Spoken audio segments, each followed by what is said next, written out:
ਦਰਸ਼ਕੋ, break ਤੋਂ ਬਾਅਦ ਤੁਹਾਡਾ ਸਭ ਦਾ ਭਰਪੂਰ ਸਵਾਗਤ ਹੈ। ਪਹਿਲੇ ਸੈਗਮੈਂਟ ਦੇ ਵਿੱਚ ਆਪਾਂ ਬਹੁਤ ਹੀ ਵੇਰਵੇ ਦੇ ਨਾਲ ਡਾਕਟਰ ਸਾਹਿਬ ਕੋਲੋਂ ਉਹਨਾਂ ਦੇ ਵਿਚਾਰ ਸੁਣੇ ਨੇ ਕਰੋਨਾ ਵਾਇਰਸ ਦੇ ਉੱਪਰ ਕਿ ਕਿਹੜੇ-ਕਿਹੜੇ ਦੇਸ਼ਾਂ ਦੇ ਵਿੱਚ ਕਿੰਨੀ ਗਿਣਤੀ ਦੇ ਵਿੱਚ ਲੋਕ ਪ੍ਰਭਾਵਿਤ ਹੋਏ ਨੇ ਕਰੋਨਾ ਵਾਇਰਸ ਤੋਂ ਔਰ ਕਿੰਨਿਆਂ ਦੀਆਂ ਮੌਤਾਂ ਹੋਈਆਂ ਨੇ। ਇਸ ਬਾਰੇ ਆਪਾਂ ਡਾਕਟਰ ਸਾਹਿਬ ਕੋਲੋਂ ਉਹਨਾਂ ਦੇ ਵਿਚਾਰ ਸੁਣੇ ਨੇ।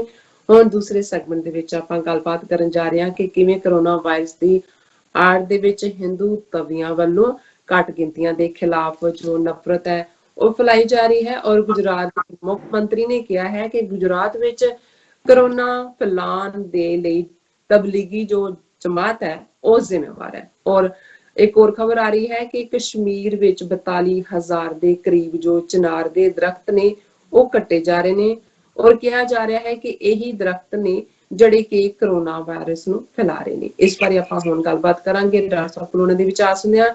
ਡਾਕਟਰ ਸਾਹਿਬ, ਤੁਹਾਡਾ ਫਿਰ ਦੁਬਾਰਾ ਸਵਾਗਤ ਹੈ ਪ੍ਰੋਗਰਾਮ ਸੱਚੋ ਸੱਚ ਦੇ ਵਿੱਚ। ਤੁਸੀਂ ਇਹਨਾਂ ਇਸ਼ੂਜ਼ ਦੇ ਉੱਪਰ ਕੀ ਕਹਿਣਾ ਚਾਹੋਗੇ? ਅਸੀਂ ਤੁਹਾਡੇ ਵਿਚਾਰ ਸੁਣਨੇ ਚਾਹੁੰਦੇ ਹਾਂ ਜੀ ਡਾਕਟਰ ਸਾਹਿਬ। ਦੇਖੋ, ਜਿਵੇਂ ਅਸੀਂ ਪਹਿਲੇ ਸੈਗਮੈਂਟ ਦੇ ਵਿੱਚ ਵੀ ਇਹ ਮੈਂਸ਼ਨ ਕੀਤਾ ਹੈ ਕਿ ਇੱਕ ਪਾਸੇ ਇਸ ਮੁਸ਼ਕਲ ਦੇ ਮੌਕੇ ਇਨਸਾਨਾਂ ਵਿਚਲਾ ਜਿਹੜਾ ਬੈਸਟ ਐਲੀਮੈਂਟ ਹੈ, ਉਹਨਾਂ ਵਿਚਲਾ ਸਭ ਤੋਂ ਵਧੀਆ ਗੁਣ ਹੈ ਉਹ ਬਾਹਰ ਆ ਰਿਹਾ, ਜਿਹੜਾ ਨੇਕੀ ਦਾ ਹੈ। ਆਪਣੇ ਆਪ ਨੂੰ ਜਿਹੜੀ ਹਿਊਮਨ ਟ੍ਰਾਇਲ ਨੇ ਉਹਦੇ ਲਈ ਲੋਕ ਵਲੰਟੀਅਰ ਕਰ ਰਹੇ ਨੇ ਆਪਣੀਆਂ ਜਾਨਾਂ ਖਤਰੇ 'ਚ ਪਾ ਕੇ। ਔਰ ਸਿੱਖ ਕੌਮ ਦੇ ਹਵਾਲੇ ਨਾਲ ਜਿਵੇਂ ਅਸੀਂ ਅਕਸਰ ਜ਼ਿਕਰ ਕਰਦੇ ਹਾਂ ਇਹਨਾਂ ਸਾਰੇ ਦਿਨਾਂ 'ਚ, ਦੁਨੀਆ ਭਰ 'ਚ ਸਿੱਖਾਂ ਨੇ ਉਹ ਫਖਰ ਦੀਆਂ ਘੜੀਆਂ ਫੇਰ ਦਿਖਾਈਆਂ ਨੇ ਕੌਮ ਨੂੰ ਕਿ ਕਿਵੇਂ ਚਾਰ ਚੁਫੇਰੇ ਬਿਨਾਂ ਕਿਸੇ ਜ਼ਾਤ, ਰੰਗ, ਨਸਲ, ਧਰਮ, ਜੈਂਡਰ ਦੇ ਵਿਤਕਰੇ ਦੇ ਆਪਣੀਆਂ ਜਾਨਾਂ ਨੂੰ ਖਤਰੇ 'ਚ ਪਾ ਕੇ ਸੇਵਾ ਦੇ ਪੇੜ ਵਿੱਚ ਸਿੱਖ ਉਤਰੇ ਨੇ। ਔਰ ਇਸੇ ਤਰ੍ਹਾਂ ਹੋਰ ਵੀ ਜਿਹੜੇ ਲੋਕ, ਕੋਈ ਘਰ ਬੈਠਾ ਮਾਸਕ ਸੀ ਕੇ ਦੇ ਰਿਹਾ, ਕੋਈ ਹੋਰ ਤਰੀਕੇ ਦੇ ਨਾਲ ਪਰਿਵਾਰਾਂ ਤੱਕ ਉਹਨਾਂ ਦੀਆਂ ਲੋੜਵੰਦ ਜਿਹੜੀਆਂ ਲੋੜਿੰਗ ਦੀਆਂ ਚੀਜ਼ਾਂ ਨੇ ਉਹ ਪਹੁੰਚਾ ਰਿਹਾ ਹੈ। NGOs ਦੁਨੀਆ ਦੇ ਵਿੱਚ ਬੜਾ ਜ਼ਬਰਦਸਤ ਕੰਮ ਕਰ ਰਹੀਆਂ ਨੇ ਹਰ ਖਿੱਤੇ ਦੇ ਵਿੱਚ। ਜਿਵੇਂ ਪਾਕਿਸਤਾਨ ਦੇ ਵਿੱਚ ਈਦੀ ਫਾਊਂਡੇਸ਼ਨ ਦਾ ਵੱਡਾ ਕੰਮ ਹੈ ਔਰ ਯੂਨਾਈਟਿਡ ਸਿੱਖਸ ਔਰ ਖਾਲਸਾ ਏਡ ਇਹ ਆਪਣੇ ਤੌਰ ਤੇ ਸਾਰੇ ਪਾਸੇ ਰੀਚ ਆਊਟ ਕਰ ਰਹੇ ਨੇ। ਲੇਕਿਨ ਇਹ ਵੀ ਇੱਕ ਹਕੀਕਤ ਹੈ ਕਿ ਜਿਹਦੇ ਵਿੱਚ ਜੋ ਹੁੰਦਾ ਹੈ ਉਹ ਮੁਸ਼ਕਲ ਦੀ ਘੜੀ 'ਚ ਬਾਹਰ ਆ ਜਾਂਦਾ ਹੈ। ਔਰ ਹਿੰਦੂ ਤੋਂ ਵੀ ਜਿਨ੍ਹਾਂ ਨੇ ਨਫ਼ਰਤ ਦੇ ਏਜੰਡੇ ਦੇ ਉੱਤੇ ਆਪਣੀ ਸੰਸਥਾ RSS ਨੂੰ ਫਾਊਂਡ ਕੀਤਾ ਔਰ ਉਸ ਸਾਰੇ ਦਾ ਹੀ ਅੱਜ ਨਤੀਜਾ ਅਸੀਂ ਦੇਖ ਰਹੇ ਹਾਂ ਕਿ ਜਿਨ੍ਹਾਂ ਦੇ ਕੋਲ ਹਕੂਮਤ ਹੈ ਅੱਜ, ਜਦੋਂ ਇੱਕ ਪਾਸੇ ਇਹ ਰਾਜ ਧਰਮ ਦੀ ਗੱਲ ਕਰਨਗੇ ਤੇ ਕਹਿਣਗੇ ਕਿ ਜੀ ਜਿਹੜਾ ਰਾਜਾ ਹੈ ਉਹਦੇ ਸਾਹਮਣੇ ਤਾਂ ਉਹਦੀ ਪ੍ਰਜਾ ਇੱਕੋ ਸਮਾਨ ਹੀ ਹੁੰਦੀ ਹੈ ਔਰ ਇਹ ਸਾਡੇ ਹਿੰਦੂ ਧਰਮ ਦਾ ਫਲਾਂ ਸਿਧਾਂਤ ਹੈ ਤੇ ਢਿਮਕਾ ਸਿਧਾਂਤ ਹੈ। ਲੇਕਿਨ ਪੂਰੀ ਨਫ਼ਰਤ ਜਿਹੜੀ ਹੈ ਉਹਨਾਂ ਨੇ ਫਲਾਣ ਦਾ ਠੇਕਾ ਲਿਆ ਹੋਇਆ। ਔਰ ਇਸ ਤਰੀਕੇ ਨਾਲ ਅਸੀਂ ਦੇਖਦੇ ਹਾਂ ਕਿ ਕਿਵੇਂ ਤਬਲੀਗੀ ਜਮਾਤ ਦਾ ਜਿਹੜਾ 13, 14, 15 ਮਾਰਚ ਨੂੰ ਜਿਹੜਾ ਉਹ ਨਿਜ਼ਾਮੁਦੀਨ 'ਚ ਇਕੱਠ ਹੋਇਆ, ਜਿਹਦੀ ਪਰਮਿਸ਼ਨ ਖੁਦ ਹੋਮ ਮਿਨਿਸਟਰੀ ਨੇ ਦਿੱਤੀ। ਉਦੋਂ ਅਜੇ ਲਾਕਡਾਊਨ ਵੀ ਲਾਗੂ ਨਹੀਂ ਸੀ। ਔਰ ਹੁਣ ਜਦੋਂ ਮੈਂ ਇਹਨਾਂ ਦਾ ਸਾਜ਼ਿਸ਼ੀ ਔਰ ਜਿਸ ਅੰਦਾਜ਼ 'ਚ ਹਿੰਦੂ ਤਵੀਆਂ ਨੇ ਇਸ ਮੌਕੇ ਨੂੰ ਫਰਦਰ ਪੋਲਰਾਈਜੇਸ਼ਨ ਦੇ ਲਈ ਵਰਤਿਆ, ਮੈਂ ਦੇਖਦਾ, ਮੈਂ ਸਮਝਦਾ ਵੀ ਈਵਨ ਇਹ ਪਰਮਿਸ਼ਨ ਦੇਣਾ ਵੀ ਇਹਨਾਂ ਦੀ ਸਾਜ਼ਿਸ਼ ਹੀ ਸੀ। ਇਹਨਾਂ ਨੇ ਪਹਿਲਾਂ ਹੀ ਇਹ ਮਿਥ ਲਿਆ ਸੀ ਕਿ ਭਾਈ ਇਸ ਹਵਾਲੇ ਨਾਲ ਆਲਰੇਡੀ ਜਦੋਂ ਅਸੀਂ ਦੇਖਦੇ ਹਾਂ ਕਿ CAA ਔਰ NRP ਔਰ ਦੂਸਰਿਆਂ ਦੇ ਖਿਲਾਫ ਪ੍ਰੋਟੈਸਟ ਦੇ ਵਿੱਚ ਸਰਕਾਰ ਐਕਸਪੋਜ਼ ਹੋਈ ਸੀ ਦੁਨੀਆ ਭਰ 'ਚ ਕਿਤੇ ਰੈਜ਼ੋਲੂਸ਼ਨ ਹੋ ਰਹੇ ਸੀ, ਕਿਤੇ ਇਹਨਾਂ ਨੂੰ ਕੰਡੈਮ ਕੀਤਾ ਜਾ ਰਿਹਾ ਸੀ। ਯੂਰਪੀਅਨ ਪਾਰਲੀਮੈਂਟ ਤੋਂ ਲੈ ਕੇ ਦੂਜਾ ਕਸ਼ਮੀਰ ਦਾ ਮੁੱਦਾ ਵੀ ਅਸੀਂ ਦੇਖਦੇ ਕਿ ਕਿਵੇਂ ਕਸ਼ਮੀਰ ਮੁੱਦੇ ਦੇ ਉੱਤੇ ਭਾਰਤ ਦਾ ਜਿਹੜਾ ਇੱਕ ਜਲੂਸ ਦੁਨੀਆ ਭਰ 'ਚ ਨਿਕਲਿਆ। ਸੋ ਇਹ ਇਸ ਭਾਲ ਦੇ ਵਿੱਚ ਸੀ ਕਿ ਵੀ ਕੁਛ ਨਾ ਕੁਛ ਜਿਹੜਾ ਇਸ ਨੂੰ ਕਾਊਂਟਰ ਕਰਨ ਦੇ ਲਈ ਕੀਤਾ ਜਾਏ। ਔਰ ਹੁਣ ਮੈਨੂੰ ਇਹ ਯਕੀਨ ਹੈ ਕਿ ਵੀ ਇਹ ਜਿਹੜਾ ਇਹਨਾਂ ਨੇ ਈਵਨ 13, 14, 15 ਨੂੰ ਤਬਲੀਗੀ ਜਮਾਤ ਦਾ ਇਕੱਠ ਹੋਣ ਦਿੱਤਾ ਹੈ, ਇਹ ਵੀ ਇਹਨਾਂ ਦਾ ਜਿਹੜਾ ਉਹ ਹਿੱਸਾ ਸੀ। ਅਦਰਵਾਈਜ਼ ਉਹ ਪਹਿਲਾਂ ਬੰਬਈ 'ਚ ਕਰਨਾ ਚਾਹੁੰਦੇ ਸੀ। ਜੇ ਮਹਾਰਾਸ਼ਟਰ ਦੀ ਸਰਕਾਰ ਨੇ ਨਾ ਕੀਤੀ, ਕਿਉਂਕਿ ਉੱਥੇ ਹੁਣ BJP ਦੀ ਹਕੂਮਤ ਨਹੀਂ ਹੈ, ਤੇ ਦਿੱਲੀ ਦੇ ਵਿੱਚ ਤਾਂ ਜਿਹੜੀ ਕੰਟਰੋਲ ਹੀ ਜਿਹੜਾ ਪਰਮਿਸ਼ਨ ਹੋਮ ਮਿਨਿਸਟਰੀ ਦੇ ਕੋਲ ਹੈ, ਅਮਿਤ ਸ਼ਾਹ ਦੇ ਕੋਲ, ਤੋਂ ਉਹਨਾਂ ਨੇ ਡੈਲੀਬਰੇਟਲੀ ਇਸ ਪਾਰਟ ਨੂੰ ਹੋਣ ਦਿੱਤਾ।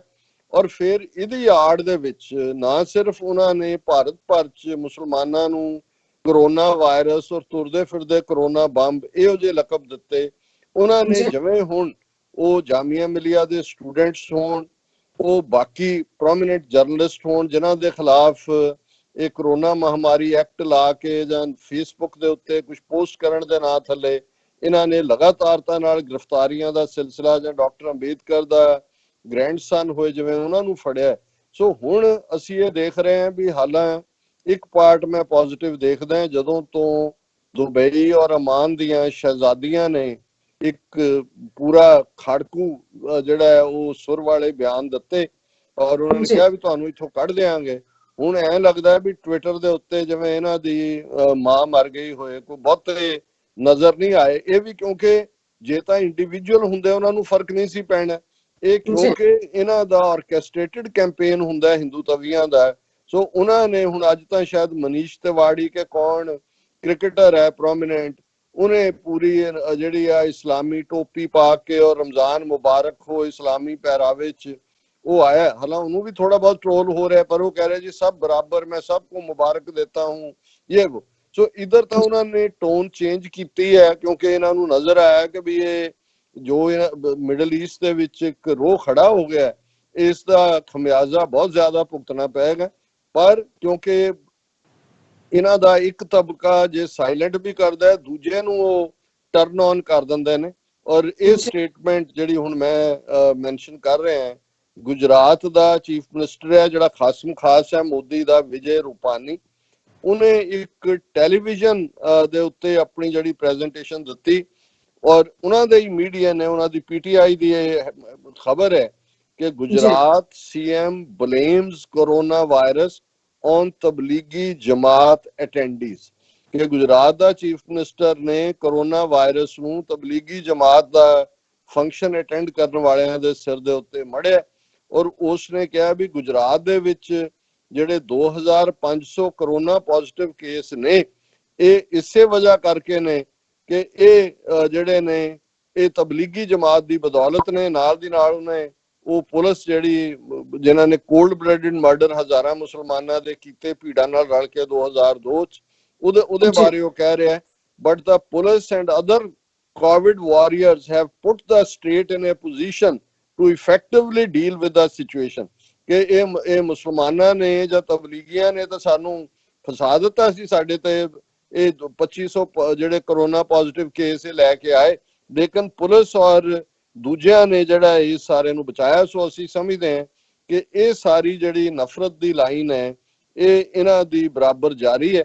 ਔਰ ਸਾਡੇ ਕੁਝ ਦਰਸ਼ਕਾਂ ਨੇ ਪਿਛਲੇ ਦਿਨਾਂ 'ਚ ਸਾਨੂੰ ਇਹ ਲਿਖਿਆ ਵੀ ਕਿ ਕਸ਼ਮੀਰ ਦੇ ਉੱਤੇ ਤੁਸੀਂ ਕਾਫੀ ਦਿਨਾਂ ਤੋਂ ਗੱਲ ਨਹੀਂ ਕੀਤੀ। ਦੇਖੋ ਜ਼ਾਹਰ ਹੈ ਕਿ ਵੀ ਸਾਡੀ ਇਹ ਕੋਸ਼ਿਸ਼ ਹੁੰਦੀ ਹੈ ਵੀ ਅਸੀਂ ਗੱਲ ਜਿਹੜੀ ਫੈਕਟਸ ਦੇ ਨਾਲ ਕਰੀਏ।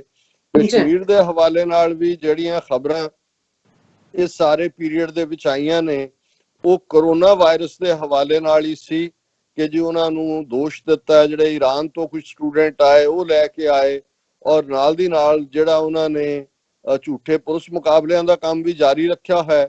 ਲੇਕਿਨ ਅਸੀਂ ਜਿਹੜਾ ਬੇਸ਼ੱਕ ਅਲੱਗ ਸੈਗਮੈਂਟ ਨਹੀਂ ਕੀਤਾ ਕਿਉਂਕਿ ਅਸੀਂ ਸਟੂਡੀਓ 'ਚ ਨਹੀਂ ਹੈ ਜਿੱਥੇ ਕਿ ਸਾਡਾ ਇੱਕ ਸੈਪਰੇਟ ਸੈਟ ਹਰ ਰੋਜ਼ ਇੱਕ ਦਿਨ ਅੱਗੇ ਵਧਾ ਕੇ ਕਿ ਕਸ਼ਮੀਰ ਦੇ ਵਿੱਚ ਕੀ ਹੋ ਰਿਹਾ ਉਹਨੂੰ ਡਿਸਕਸ ਕਰਦਾ ਸੀ। ਪਰ ਜੇ ਤੁਸੀਂ ਸਾਰੇ ਟੋਟਲ ਸੈਗਮੈਂਟ ਸੁਣੇ ਹੋਣ ਤਾਂ ਉਹਨਾਂ ਦੇ ਵਿੱਚ ਮੈਂ ਰੋਜ਼ਾਨਾ ਮੋਨੀਟਰ ਕਰਦਾ ਕਸ਼ਮੀਰ ਦੀ ਸਿਚੁਏਸ਼ਨ ਨੂੰ ਔਰ ਉਹਦੇ ਬਾਰੇ ਮੈਂ ਕੁਛ ਨਾ ਕੁਛ ਮੈਂਸ਼ਨ ਜ਼ਰੂਰ ਕਰਦਾ। ਬੇਸ਼ੱਕ ਡੀਟੇਲਡ ਫੋਕਸ ਸ਼ਾਇਦ ਇਸ ਲਈ ਵੀ ਨਹੀਂ ਹੋ ਪਾ ਰਿਹਾ ਕਿ ਇਸ ਵੇਲੇ ਸਾਰਾ ਜਿਹੜਾ ਫੋਕਸ ਹੈ ਉਹ ਕਰੋਨਾ ਦੇ ਉੱਤੇ ਚਲਾ ਗਿਆ, ਲੇਕਿਨ ਦੂਸਰਾ ਪਾਰਟ ਅਸੀਂ ਇਹ ਵੀ ਦੇਖ ਰਹੇ ਹਾਂ। ਅੱਜ ਹੀ ਸਾਡੇ ਮਿੱਤਰ ਡਾਕਟਰ ਰਣਜੀਤ ਸਿੰਘ ਹੋਰਾਂ ਨੇ ਸਾਨੂੰ ਮੈਸੇਜ ਵੀ ਲਿਖਿਆ ਕਿ ਜੀ ਸੱਚੋ ਸੱਚ ਮੋਨੋਟਨਸ ਹੁੰਦਾ ਜਾ ਰਿਹਾ ਹੈ, ਇਹਦੇ 'ਚ ਕੋਈ ਵੈਰਾਈਟੀ ਦੀ ਲੋੜ ਹੈ। ਮੈਂ ਇਹ ਹੋ ਸਕਦਾ ਹੈ ਕਿ ਵੀ ਸਾਡੇ ਹੋਰ ਕੋਈ ਦਰਸ਼ਕ ਵੀ ਮਹਿਸੂਸ ਕਰਦੇ ਹੋਣ। ਸੋ ਅਸੀਂ ਇਹ ਤੁਹਾਡੇ ਤੋਂ ਸੁਝਾਅ ਵੀ ਚਾਹਾਂਗੇ ਕਿ ਜਦੋਂ ਤੱਕ ਸਾਡੇ ਕੋਲ ਬਾਕੀ ਸਾਰਾ ਪਾਰਟ ਨਹੀਂ ਹੁੰਦਾ, ਜਿਵੇਂ ਬੈਕਗਰਾਉਂਡ ਤੇ ਅਸੀਂ ਪਿਕਚਰਸ ਦਿਖਾ ਰਹੇ ਹੁੰਦੇ ਸੀ ਜਾਂ ਜਦੋਂ ਤੁਸੀਂ ਨਿਕਲਦੇ ਹੋ ਕੋਈ ਨਾ ਕੋਈ ਐਕਟੀਵਿਟੀ ਵੀ ਚੱਲ ਰਹੀ ਹੁੰਦੀ ਹੈ, ਕਿਤੇ ਪੈਰੇਡ ਹੈ, ਕਿਤੇ ਕੋਈ ਹੋਰ ਹੈ, ਉਹ ਵੀ ਅਸੀਂ ਲੈ ਦੇ ਕੇ ਹੁਣ ਜਿਹੜੀ ਹੈ ਉਹ ਸਾਰੀਆਂ ਖਬਰਾਂ ਜਾਂ ਮੌਤਾਂ ਨਾਲ ਸੰਬੰਧਿਤ ਨੇ ਜਾਂ ਗਲੂਮੀਨੈਸ ਹੈ, ਚਾਰ ਚਫੇਰੇ ਤੇ ਜਾਂ ਨਫ਼ਰਤ ਦਾ ਲਾਈਨ ਹੈ। ਇਹਦੇ ਠੀਕ ਹੈ ਕਿ ਅਸੀਂ ਵੀ ਉਵੇਂ ਸਕੂਨ ਮਹਿਸੂਸ ਨਹੀਂ ਕਰਦੇ ਜਿਵੇਂ ਕਿ ਤੁਸੀਂ ਪ੍ਰੈਜੈਂਟੇਸ਼ਨ ਤੋਂ ਬਾਅਦ ਕਰਦੇ ਹੋ, ਕਿਉਂਕਿ ਚਾਰ ਚਫੇਰੇ ਇੱਕ ਪੀੜ ਵੀ ਹੈ। ਪਰ ਮੈਂ ਫਿਰ ਵੀ ਉਹ ਇੱਕ ਬੜੇ ਸਾਡੇ ਪਿਆਰੇ ਸਾਥੀ ਭਰਾਵਾਂ ਵਰਗੇ ਦੋਸਤ ਨੇ ਔਰ ਅੱਛੇ ਉਹ ਰੋਜ਼ਾਨਾ ਦੇਖਦੇ ਨੇ ਪ੍ਰੋਗਰਾਮ ਨੂੰ, ਕਿਤੇ ਵੀ ਹੋਣ ਉਹਨਾਂ ਦੇ ਲਈ ਉਹ ਪ੍ਰਾਇੋਰਟੀ ਹੈ। ਔਰ ਮੈਂ ਇਹ ਆਪਣੇ ਦਰਸ਼ਕਾਂ ਤੋਂ ਵੀ ਸੁਝਾਅ ਚਾਹਾਂਗਾ ਕਿ ਅਸੀਂ ਇਸ ਪ੍ਰੋਗਰਾਮ ਨੂੰ ਹੋਰ ਜ਼ਿਆਦਾ ਦਿਲਚਸਪ ਕਿਵੇਂ ਬਣਾ ਸਕੀਏ। ਜਿਹੜੀ ਇਕਸਾਰਤਾ ਕੋਰੋਨਾ ਔਰ ਮੌਤ ਦੇ ਹਵਾਲੇ ਨਾਲ ਇਹ ਸਾਰੇ ਦੇ ਉੱਤੇ ਤਾਰੀ ਹੈ, ਸਾਡੇ ਕੁੱਲ ਦੁਨੀਆ ਤੇ ਹੀ ਤਾਰੀ ਹੈ। ਸਾਡਾ ਪ੍ਰੋਗਰਾਮ ਕਿਹੜਾ ਕੋਈ ਉਸ ਤੋਂ ਬਾਅਦ ਕਿਸੇ ਹੋਰ ਪਲੈਨਟ ਤੇ ਹੈ। ਔਰ ਇਹ ਅਸੀਂ ਸੁਝਾਅ ਵੀ ਚਾਹਾਂਗੇ ਕਿ ਸਾਨੂੰ ਤੁਸੀਂ ਲਿਖੋ। ਦੂਸਰਾ ਪਾਰਟ ਕਸ਼ਮੀਰ ਦੇ ਹਵਾਲੇ ਨਾਲ ਇੱਕ ਖਬਰ ਜਿਹਨੇ ਮੈਨੂੰ ਅੱਜ ਪਰਟਰਬ ਕੀਤਾ, ਮੈਂ ਇਹਦਾ ਹੋਰ ਤਾਂ ਕਿਤੇ ਕੋਈ ਸੋਰਸ ਨਹੀਂ ਦੇਖ ਸਕਿਆ, ਪਰ ਜ਼ਾਹਰਾ ਤੌਰ ਦੇ ਉੱਤੇ ਇਸ ਨੂੰ ਜਿਹੜਾ ਇੱਕ ਪੋਸਟ ਦੇ ਵਿੱਚ ਮੈਂ ਦੇਖਿਆ, ਕਸ਼ਮੀਰ, ਜਦੋਂ ਅਸੀਂ ਕਸ਼ਮੀਰ ਵਾਦੀ ਦੀ ਗੱਲ ਕਰਦੇ ਹਾਂ, ਵਾਦੀ ਹੈ ਕਸ਼ਮੀਰ, ਜੰਨਤ ਦੀ ਗੱਲ ਕਰਦੇ ਹਾਂ, ਜੰਨਤ ਇਸ ਪਲੈਨਟ ਦੇ ਉੱਤੇ, ਤੇ ਫਿਰ ਕਸ਼ਮੀਰ ਦੀ ਖੂਬਸੂਰਤੀ ਦੇ ਵਿੱਚ ਜਿੱਥੇ ਉੱਥੇ ਸੋਹਣੇ ਆਬਸ਼ਾਰ ਨੇ, ਸੋਹਣੇ ਲੋਕ ਨੇ, ਕੁਦਰਤ ਜਿਹੜੀ ਹੈ ਉਹ ਚਾਰ ਚਫੇਰੇ ਆਪਣੀ ਪੂਰੀ ਖੁਸ਼ਬੂ ਦੇ ਵਿੱਚ ਹੁੰਦਾ ਹੈ। ਉਹ ਵੈਰੀ ਨਾਗ ਹੋਏ ਔਰ ਦੂਸਰੀ ਉਹਨਾਂ ਦੇ ਖੂਬਸੂਰਤ ਆਬਸ਼ਾਰਾਂ ਦੀ ਗੱਲ ਹੁੰਦੀ ਹੈ, ਉਹਨਾਂ ਦੇ ਸੋਹਣੇ ਚਿਨਾਰ ਦੇ ਰੁੱਖਾਂ ਦੀ ਗੱਲ ਹੁੰਦੀ ਹੈ। ਔਰ ਜਦੋਂ ਮੈਂ ਕਦੇ ਵੀ ਆਪਣੀ ਪ੍ਰੈਜੈਂਟੇਸ਼ਨ ਕਸ਼ਮੀਰ ਦੇ ਉੱਤੇ ਦਿੰਦਾ, ਮੈਨੂੰ ਯਾਦ ਹੈ ਕਿ ਬਹੁਤ ਪਹਿਲਾਂ ਇੱਕ ਪਾਕਿਸਤਾਨੀ ਲੇਖਕ ਨੇ ਪੰਜਾਬੀ ਦੇ ਵਿੱਚ ਇੱਕ ਨਾਵਲ ਵਾਂਗ ਇੱਕ ਰਚਨਾ ਜਿਹੜੀ ਕਸ਼ਮੀਰ ਦੇ ਉੱਤੇ ਹੁੰਦੇ ਜ਼ੁਲਮਾਂ ਦੀ ਸੀ, ਔਰ ਉਸ ਨਾਵਲ ਦਾ ਨਾਂ ਜਾਂ ਲਿਖਤ ਕਿਤਾਬ ਦਾ ਨਾਂ ਉਹਨਾਂ ਨੇ ਰੱਖਿਆ ਸੀ ਚਿਨਾਰਾਂ ਦੇ ਹੰਝੂ। ਹੰਝੂ ਅਸੀਂ ਅਥਰੂਆਂ ਨੂੰ ਕਹਿੰਦੇ ਹਾਂ, ਆਂਸੂਆਂ ਨੂੰ, ਟੀਅਰਸ ਨੂੰ। ਸੋ ਜ਼ਾਹਿਰ ਹੈ ਕਿ ਕਸ਼ਮੀਰ ਦੀ ਖੂਬਸੂਰਤੀ ਦੇ ਵਿੱਚ ਚਿਨਾਰ ਦੇ ਰੁੱਖ ਜਿਹੜੇ ਨੇ ਉਹ ਵਾਅਦਾ ਕਰਦੇ ਨੇ। ਔਰ ਇਹ ਮੈਨੂੰ ਜਿੰਨਾ ਕੁ ਪੜ੍ਹਨ ਚ ਮਿਲਿਆ ਕਿ ਇਹ ਜਿਹੜਾ ਚਿਨਾਰ ਹੈ, ਇੱਕ ਦਰਖਤ ਚਿਨਾਰ ਦਾ ਤਿਆਰ ਹੋਣ ਚ ਲਗਭਗ 100 ਸਾਲ ਲੱਗਦੇ ਨੇ। ਔਰ ਇਹ ਜਿਹੜੇ ਜਿਵੇਂ ਅਸੀਂ ਪੰਜਾਬ ਦੇ ਵਿੱਚ ਬੋਹੜ ਜਾਂ ਦੂਜੇ ਰੁੱਖਾਂ ਦੀ ਗੱਲ ਕਰਦੇ ਹਾਂ ਕਿ 500-500 600 ਸਾਲ ਪੁਰਾਣੇ ਨੇ, ਜਾਂ ਬੇਰੀਆਂ ਦੀ ਅਸੀਂ ਗੱਲ ਕਰਦੇ ਹਾਂ, ਦਰਬਾਰ ਸਾਹਿਬ ਦੇ ਹਵਾਲੇ ਨਾਲ ਜਾਈਏ ਤਾਂ ਬੇਰ ਬਾਬਾ ਬੁੱਢਾ ਜੀ 400-500 ਸਾਲ ਪਹਿਲਾਂ, ਦੁੱਖ ਭੰਜਣੀ ਬੇਰੀ, ਔਰ ਇਹ ਸਾਰੇ ਜਿਹੜੇ ਨੇ ਉਸ ਦੇ ਨਾਲ ਜੁੜੇ ਹੋਏ। ਔਰ ਇੱਥੇ ਵੀ ਅਮਰੀਕਾ ਦੇ ਵਿੱਚ ਜਿਨ੍ਹਾਂ ਨੂੰ ਓਕ ਟਰੀ ਕਿਹਾ ਜਾਂਦਾ ਹੈ, ਇੱਥੇ ਬੜੀਆਂ ਬੜੀਆਂ ਸੁਸਾਇਟੀਜ਼ ਨੇ ਜਿਹੜੇ ਓਕ ਦੇ ਦਰਖਤ ਨੇ, ਉਹ ਕਈ ਸੌ ਸਾਲ ਪੁਰਾਣੇ ਨੇ। ਔਰ ਇੱਥੇ ਤੁਸੀਂ ਵੱਢ ਨਹੀਂ ਸਕਦੇ, ਉਹ ਸੁਸਾਇਟੀਜ਼ ਪ੍ਰੋਟੈਕਸ਼ਨ ਵਾਲੀ ਹੁੰਦੀ ਹੈ। ਜਦੋਂ ਈਵਨ ਕੋਈ ਓਕ ਟਰੀ ਦੇ ਵਿੱਚ ਕੋਈ ਬਿਮਾਰੀ ਜਾਂ ਕੋਈ ਕਮਜ਼ੋਰੀ ਹੋਏ ਤਾਂ ਵੀ ਉਹ ਸੁਸਾਇਟੀ ਪਹੁੰਚ ਜਾਂਦੀ ਹੈ। ਲੇਕਿਨ ਹੁਣ ਇਹ ਜਿਹੜੇ ਕਸ਼ਮੀਰ ਦੀ ਖੂਬਸੂਰਤੀ ਚਿਨਾਰ ਦੇ ਦਰਖਤ, ਜਿੱਥੇ ਕਿ ਜਿਹੜਾ ਸਭ ਤੋਂ ਬਜ਼ੁਰਗ ਚਿਨਾਰ ਹੈ ਉੱਥੇ ਉਹ 700 ਸਾਲ ਪੁਰਾਣਾ ਚਿਨਾਰ ਵੀ ਕਸ਼ਮੀਰ ਵਾਦੀ ਦੇ ਵਿੱਚ ਮੌਜੂਦ ਹੈ। ਔਰ ਉਹਦੇ ਵਾਤਾਵਰਣ ਦੇ ਵਿੱਚ ਉਸ ਦੀ ਸਾਫ਼ ਹਵਾ ਔਰ ਆਬੋ ਹਵਾ ਜਿਹਨੂੰ ਅਸੀਂ ਕਹਿੰਦੇ ਹਾਂ, ਉਹਦੇ ਚ ਚਿਨਾਰਾਂ ਦਾ ਬਹੁਤ ਵੱਡਾ ਰੋਲ ਹੈ। ਔਰ ਕੁਝ ਵਕਤ ਪਹਿਲਾਂ ਇਹ 2000 ਦੇ ਪੀਰੀਅਡ 'ਚ ਇਹ ਸਾਹਮਣੇ ਆਉਣਾ ਸ਼ੁਰੂ ਹੋਇਆ ਸੀ ਕਿ ਕੁਝ ਲੋਕ ਜਿਹੜੇ ਨੇ, ਉਹਨਾਂ 'ਚ ਵਪਾਰੀ ਕਿਸਮ ਦੇ ਲੋਕ, ਉਹ ਚਿਨਾਰਾਂ ਦੇ ਦਰਖਤ ਕੱਟ ਰਹੇ ਨੇ। ਔਰ ਫਿਰ ਇਸ ਦੇ ਬਾਰੇ 2009 ਦੇ ਵਿੱਚ ਇਹ ਕਾਨੂੰਨ ਬਣਿਆ ਸੀ, ਜੰਮੂ ਕਸ਼ਮੀਰ ਅਸੈਂਬਲੀ ਨੇ ਬਣਾਇਆ ਸੀ ਕਿ ਕੋਈ ਵੀ ਬਿਨਾਂ ਪਰਮਿਸ਼ਨ ਤੋਂ ਚਿਨਾਰ ਦਾ ਦਰਖਤ ਕੱਟਿਆ ਨਹੀਂ ਜਾ ਸਕਦਾ। ਔਰ ਨਾਲ ਉਹਦੇ ਸ਼ਰਤ ਵੀ ਸੀ ਕਿ ਜਿਹੜਾ ਇੱਕ ਦਰਖਤ ਕੱਟੇਗਾ ਵੀ ਆਫਟਰ ਪਰਮਿਸ਼ਨ, ਉਹਨੂੰ 5 ਦਰਖਤ ਹੋਰ ਲਾਉਣੇ ਜਿਹੜੇ ਨੇ ਉਹ ਲਾਜ਼ਮੀ ਨੇ। ਹੁਣ ਜਿਹੜੀ ਖਬਰ ਨੇ ਮੈਨੂੰ ਪਰਟਰਬ ਕੀਤਾ ਹੈ ਕਿ ਸਰਕਾਰ ਨੇ ਉੱਥੇ ਉਹਨਾਂ ਦੀਆਂ ਜਿਹੜੀਆਂ ਏਜੰਸੀਆਂ ਨੇ, ਕਿਉਂਕਿ ਇਸ ਵੇਲੇ ਫੁੱਲੀ ਸੈਂਟਰ ਗਵਰਨਮੈਂਟ ਔਰ ਫੌਜ ਕੰਟਰੋਲ ਕਰ ਰਹੀ ਹੈ, ਉਹਨਾਂ ਨੇ ਕਿਹਾ ਕਿ ਜੀ ਜਿਹੜੀ ਚਿਨਾਰ ਦੀ ਰੂਸੀ ਮਾਦਾ ਵੈਰਾਈਟੀ ਹੈ ਉਹ ਕਰੋਨਾ ਫੈਲਾਉਣ ਦੇ ਵਿੱਚ ਜਿਹੜੀ ਹੈ ਉਹ ਮਦਦਗਾਰ ਹੋ ਰਹੀ ਹੈ। ਇਸ ਲਈ 42,000 ਦਰਖਤ ਜਿਹੜੇ ਨੇ ਉਹ ਚਿਨਾਰਾਂ ਦੇ, ਜਿਹੜੀ ਰੂਸੀ ਮਾਦਾ ਚਿਨਾਰ ਹੈ ਉਹਨੂੰ ਕੱਟਣ ਦਾ ਉਹਨਾਂ ਨੇ ਫੈਸਲਾ ਕੀਤਾ।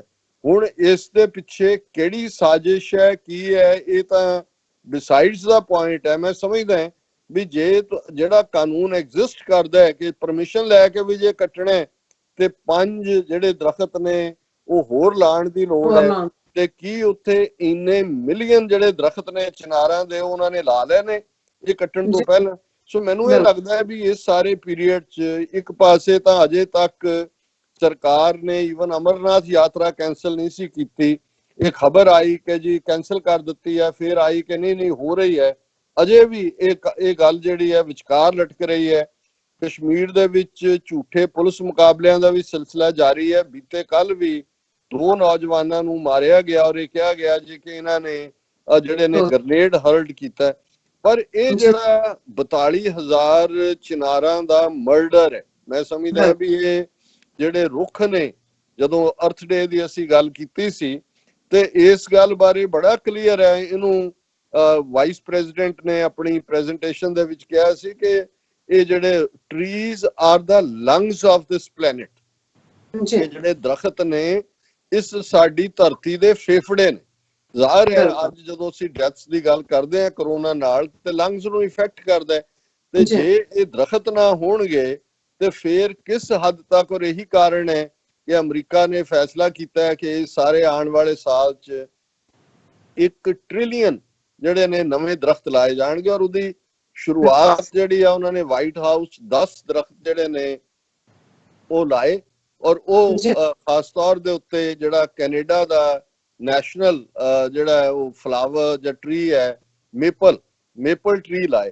ਹੁਣ ਜੇ ਇਹ ਦੁਨੀਆ ਦੇ ਵਿੱਚ ਇਸ ਪਲੈਨਟ ਦੇ ਲੰਗਸ ਜਿਹੜੇ ਨੇ ਉਹ ਦਰਖਤ ਨੇ, ਤੇ ਕਸ਼ਮੀਰ ਵਾਦੀ ਦੇ ਕਈ 100 ਸਾਲ ਜੀਣ ਵਾਲੇ ਚਿਨਾਰ ਦੇ ਦਰਖਤ, ਜਿਹੜਾ ਇੱਕ ਦਰਖਤ 100 ਸਾਲ ਚ ਤਿਆਰ ਹੁੰਦਾ ਹੈ, 42,000 ਦਰਖਤ ਕੱਟਣ ਦਾ ਫੈਸਲਾ ਹੈ।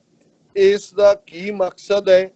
ਇਸ ਦਾ ਕਿਉਂ ਇਸ ਵੇਲੇ ਜਦੋਂ ਕਿ ਕਸ਼ਮੀਰ ਵਾਦੀ ਦੇ ਵਿੱਚ ਵੀ ਤੇਜ਼ੀ ਨਾਲ ਕਰੋਨਾ ਦਾ ਸਪਰੈਡ ਹੋਇਆ ਹੈ, ਰੋਜ਼ਾਨਾ ਕੇਸਾਂ ਦੀ ਕਰੋਨਾ ਪੋਜ਼ਿਟਿਵ ਦੀ ਵੱਧ ਰਹੇ, ਲੋਕ ਘਰਾਂ 'ਚ ਤਾੜੇ ਹੋਏ ਨੇ, ਔਰ ਇਸ ਸਾਰੇ ਪੀਰੀਅਡ ਨੂੰ ਇਹ ਸੈਂਟਰ ਦੀਆਂ ਏਜੰਸੀਆਂ ਜਿਹੜੀਆਂ ਨੇ ਇਸ ਤਬਾਹੀ ਦੇ ਲਈ ਕਿਉਂ ਇਸਤੇਮਾਲ ਕਰ ਰਹੀਆਂ? ਮੈਂ ਸਮਝਦਾ ਵੀ ਜੇ ਇਸ ਬਾਰੇ ਕਿਸੇ ਕੋਲ ਕੋਈ ਜਾਣਕਾਰੀ ਹੋਏ, ਖਾਸ ਤੌਰ ਤੇ ਸਾਡੇ ਕਸ਼ਮੀਰੀ ਭਰਾ ਭੈਣਾਂ ਵੀ ਉੱਥੇ ਇੰਡੀਅਨ ਆਕੂਪਾਈਡ ਕਸ਼ਮੀਰ ਚੋਂ ਵੀ, ਆਜ਼ਾਦ ਕਸ਼ਮੀਰ ਚੋਂ ਵੀ ਇਸ ਪ੍ਰੋਗਰਾਮ ਨੂੰ ਦੇਖਦੇ ਨੇ, ਉਹ ਸਾਡੇ ਤੱਕ ਪੁੱਜਦਾ ਕਰਨ। ਮੇਰੇ ਕੋਲ ਕੋਈ ਹੋਰ ਪੁਖਤਾ ਜਾਣਕਾਰੀ ਨਹੀਂ ਹੈ, ਇੱਕ ਮੈਂ ਪੋਸਟ ਦੇਖੀ ਹੈ, ਉਸ ਤੇ ਬੇਸਡ ਮੈਂ ਆਪਣੀ ਗੱਲ ਕਰ ਰਿਹਾ। ਪਰ ਇਸ 'ਚ ਕੋਈ ਸ਼ੱਕ ਨਹੀਂ ਹੈ ਕਿ ਇਹ ਮੁਕੰਮਲ ਤਬਾਹੀ ਕਸ਼ਮੀਰ ਘਾਟੀ ਦੀ, ਕਸ਼ਮੀਰ ਦੇ ਲੋਕਾਂ ਦੀ, ਔਰ ਉਹਨਾਂ ਦੀ ਜਿਹੜੀ ਸਾਰੀ ਸਿਵਲਾਈਜੇਸ਼ਨ ਹੈ ਉਸ ਦਾ ਉਹ ਜੋੜ ਹੀ ਜਿਹੜਾ ਜਾ ਕੇ, ਜਿਵੇਂ ਪੰਜਾਬ ਦੇ ਹਵਾਲੇ ਨਾਲ, ਜਿਵੇਂ ਅਸੀਂ ਜਦੋਂ ਗੁਰੂ ਘਰਾਂ ਦੇ ਦਰਸ਼ਨਾਂ ਲਈ ਜਾਂਦੇ ਹਾਂ, ਬੇਸ਼ੱਕ ਠੀਕ ਹੈ ਕਿ ਗੁਰੂ ਗ੍ਰੰਥ ਸਾਹਿਬ ਤੋਂ ਬਿਨਾਂ ਕਿਸੇ ਅੱਗੇ ਅਸੀਂ ਸਜਦਾ ਨਹੀਂ ਕਰਦੇ, ਪਰ ਤੁਸੀਂ ਦੇਖੋਗੇ ਕਿ ਜਦੋਂ ਸੰਗਤਾਂ ਦਰਸ਼ਨ ਕਰਦੀਆਂ ਨੇ, ਉਹ ਬੇਰ ਬਾਬਾ ਬੁੱਢਾ ਜੀ ਦੇ ਕੋਲ ਖਲੋ ਕੇ ਵੀ ਆਪਣਾ ਸਿਰ ਝੁਕਾਉਂਦੀਆਂ ਨੇ ਕਿ ਧੰਨ ਹੈ ਇਹ ਬੇਰੀ, ਜਿਹੜਾ ਉਹ ਬਾਬੇ ਬੁੱਢੇ ਦੇ ਦਰਸ਼ਨ ਤਾਂ ਕੀਤੇ ਹੀ ਕੀਤੇ, ਜਿਹਨੇ ਹਰਮੰਦਰ ਸਾਹਿਬ ਦੀ ਕਾਇਮੀ ਦੇ ਵੇਲੇ ਵੀ ਬੇਰੀ ਉੱਥੇ ਸੀ, ਗੁਰੂ ਸਾਹਿਬਾਨ, ਔਰ ਉਹ 4 ਸਦੀਆਂ ਦੀ ਜਾਮਨ ਹੈ। ਇਸੇ ਤਰ੍ਹਾਂ ਦੁੱਖ ਭੰਜਨੀ ਬੇਰੀ ਤਾਂ ਇਹ ਮਾਨਤਾ ਹੈ ਇਸ਼ਨਾਨ ਦੀ, ਔਰ ਕਿਵੇਂ ਉਸ ਨੂੰ ਅਸੀਂ ਸਤਿਕਾਰ ਦੇ ਨਾਲ ਕਿ ਭਾਈ ਇਹ, ਔਰ ਉੱਥੇ ਲਗਾਤਾਰ ਅਖੰਡ ਪਾਠ ਵੀ ਚੱਲਦੇ ਨੇ, ਦੁੱਖ ਭੰਜਨੀ ਬੇਰੀ ਹੋਏ, ਬੇਰ ਬਾਬਾ ਬੁੱਢਾ ਜੀ ਹੋਏ। ਔਰ ਇਸੇ ਤਰ੍ਹਾਂ ਜਦੋਂ ਅਸੀਂ ਲਾਚੀ ਬੇਰ ਆਂਦੇ ਆ, ਜਿਹੜੀ ਐਨ ਅਕਾਲ ਤਖਤ ਸਾਹਿਬ ਦੇ ਸਾਹਮਣੇ ਦਸ਼ਨੀ ਡੋੜੀ ਦੇ ਨਾਲ ਹੈ, ਤੇ ਫਿਰ ਸਾਡੀਆਂ ਅੱਖਾਂ ਸਾਹਮਣੇ ਭਾਈ ਸੁੱਖਾ ਸਿੰਘ ਮਤਾਬ ਸਿੰਘ 3 ਸਦੀ ਪੁਰਾਣਾ ਇਤਿਹਾਸ ਆ ਜਾਂਦਾ ਹੈ ਕਿ ਕਿਵੇਂ ਉਹਨਾਂ ਸੂਰਬੀਰਾਂ ਨੇ ਇਸ ਬੇਰੀ ਦੇ ਨਾਲ ਘੋੜੇ ਬੰਨੇ ਸੀ ਔਰ ਮੱਸਾ ਰੰਗੜ ਨੂੰ ਸਜ਼ਾ ਯਾਫਤਾ ਕੀਤਾ ਸੀ। ਸੋ ਮੈਂ ਸਮਝਦਾ ਹਾਂ ਵੀ ਇਸੇ ਤਰ੍ਹਾਂ ਕਸ਼ਮੀਰ ਵਾਦੀ ਦਾ ਇਤਿਹਾਸ, ਜਿੱਥੇ ਜਿੱਥੇ ਵੀ ਚਿਨਾਰ ਦਾ ਰੁੱਖ ਹੈ, ਉਸ ਦੇ ਨਾਲ ਜੁੜਿਆ ਹੋਇਆ ਇਤਿਹਾਸ ਵੀ ਹੈ, ਉਹਨਾਂ ਦੀ ਤਹਿਜ਼ੀਬ ਵੀ ਹੈ, ਔਰ ਉਹਨਾਂ ਦੀ ਕੁੱਲ ਵਾਦੀ ਦੇ ਇਹ ਫੇਫੜੇ ਵੀ ਨੇ, ਲੰਗਸ ਵੀ ਨੇ, ਔਰ ਇਹਨਾਂ ਦੀ ਤਬਾਹੀ ਕਿਉਂ ਇਸ ਮੌਕੇ ਤੇ ਕੀਤੀ ਜਾ ਰਹੀ ਹੈ, ਇਸ ਤੇ ਇੱਕ ਵੱਡਾ ਸਵਾਲੀਆ ਨਿਸ਼ਾਨ ਹੈ। ਜੀ ਰਾਜ ਸਾਹਿਬ, ਤੁਹਾਡਾ ਬਹੁਤ ਬਹੁਤ ਸ਼ੁਕਰੀਆ, ਤੁਸੀਂ ਦੂਸਰਾ ਇਸ਼ੂ ਸਾਡੇ ਦਰਸ਼ਕਾਂ ਨਾਲ ਸਾਂਝਾ ਕੀਤਾ। ਇੱਥੇ ਲੈਣੇ ਆ ਬ੍ਰੇਕ। ਵਿਊਅਰਸ, ਤੁਸੀਂ ਸਾਡੇ ਨਾਲ ਇਸੇ ਤਰ੍ਹਾਂ ਹੀ ਬਣੇ ਰਹਿਣਾ। ਮਿਲਦੇ ਹਾਂ ਛੋਟੇ ਜਿਹੇ ਵਕਫੇ ਤੋਂ ਬਾਅਦ।